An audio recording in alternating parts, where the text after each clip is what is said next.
Bonsoir, Confolens accueille 500 artistes cette semaine et il faut bien s'en occuper. Reportage avec les anges gardiens du festival. Chicos, ya va a ser la hora. ¿Están listos todos? ¡Vamos, pues! Parmi les délégués, Gabriela n'a pas son pareil pour mobiliser les troupes. Elle fait partie des 26 délégués qui veillent 24 heures sur 24 sur les artistes du festival. Avant le départ pour le spectacle, ils doivent se soucier du moindre détail. On vérifie que tout le monde est là, on vérifie que tout est prêt, que les danseurs sont maquillés, que les musiciens sont bien tous partis avec la navette instruments, que les instruments sont bien tous arrivés au Théâtre des Rivières. On vérifie qu'en fait tout est prêt. Est-ce que par rapport à vos heures de repas, vous pensez que c'est jouable? Une réunion quotidienne permet de mettre à jour le planning des groupes. Le délégué fait office d'interface entre l'organisation et les artistes. Un travail où il faut être disponible à 100%. Il faut être très diplomate aussi et avoir le goût des rencontres et parce qu'ils répondent à toutes les questions inimaginables. En fait. C'est impressionnant, ça peut aller du fer à repasser à la machine à laver. Ça ne reste pas que sur le programme du festival. L'aspect humain, la découverte des autres cultures sont une part importante de cette expérience. Costa Rica ends the dance with a carnival dance. Par exemple, un groupe de Micronésie qui n'était jamais sorti de leur île, ça a été du choc culturel permanent à chaque moment et même à des moments inattendus pour le repas ou des choses comme ça. Et c'était drôle, mais c'est aussi beaucoup de travail, quoi. Une vie commune qui dure 2 semaines avec un lien affectif très fort qui se crée et souvent un vrai déchirement à la fin du festival. Depuis 6 mois, un centre a ouvert ses portes ici pour accueillir les réfugiés et comme une évidence, de nombreux résidents participent au festival. Regardez. Ça va ? Oui, ça va.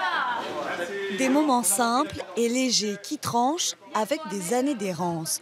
Mohamed a 18 ans, il a dû fuir son pays, la Guinée-Conakry. Arrivé il y a 2 semaines à Confolens, il est déjà bénévole. Tu viens ici, là, tu vas rencontrer avec les gens que tu ne connais pas. Mais tu restes seul, personne ne va pas te connaître, tu es qui. Aujourd'hui, vous me dites quand même, Mohamed, ça accueille des bénévoles, vous me connaissez. Donc ça fait du bien, j'aime bien ça. J'aime bien me mélanger avec les gens. Quelques jours auront suffi pour que les anciens et les nouveaux volontaires forment une équipe soudée. On est bien ici, là. Les gens là, ils n'ont pas comme les autres, quoi, comme les autres pays, quoi. Ils n'ont pas racistes comme l'Italie, comme ça. Parce que là-bas, quand tu vois que les gens quittent là-bas, parce qu'on ne peut pas vivre là-bas. Même quand tu montes dans le bus, il n'y a pas quelqu'un qui va rester à côté de toi. Parmi les 350 bénévoles, il y a 45 réfugiés hébergés au centre d'accueil. Accueillir et intégrer, c'est une tradition depuis la naissance du festival. C'est une ville qui a quand même vraiment l'habitude d'accueillir des gens venus de partout. C'est un peu la fierté, c'est ce pourquoi Confolens est célèbre, c'est leur accueil et leur capacité à célébrer les coutumes des autres. Are you ready to dance? Come and enjoy with us. Éthiopien, Yohannes est arrivé il y a 5 mois et aujourd'hui, c'est lui qui accueille les visiteurs et les artistes du festival. Maintenant, je fais partie de Confolens, donc c'est à mon tour d'accueillir le reste du monde. J'ai appris beaucoup de choses ici, j'ai reçu beaucoup d'amour. Donc c'est à moi maintenant de donner ce que j'ai reçu.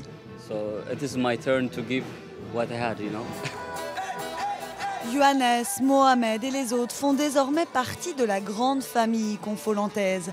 Alors, en espérant des papiers, ils savourent enfin des instants plus doux. La culture, c'est ce qui nous rassemble, c'est aussi ce qui nous définit. Hier soir, les artistes folkloriques ont envahi la ville, l'occasion pour nous de comprendre la place des traditions.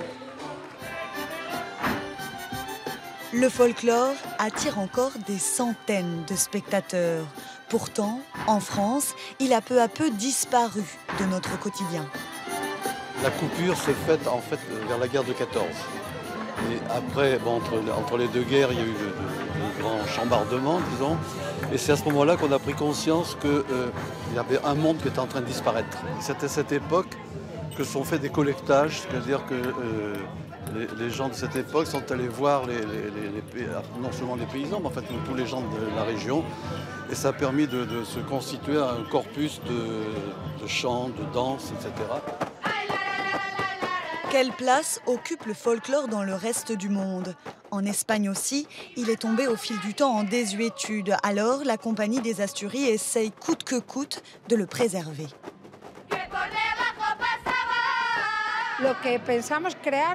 Ce qu'on veut faire, c'est créer une école pour apprendre les danses traditionnelles aux enfants dès le plus jeune âge. Il faut faire en sorte qu'ils le vivent comme quelque chose de naturel. Parce qu'aujourd'hui, les jeunes et surtout les hommes voient ça comme quelque chose de ringard. En Moldavie, c'est tout le contraire. Pas besoin d'imaginer une solution pour que ces traditions perdurent.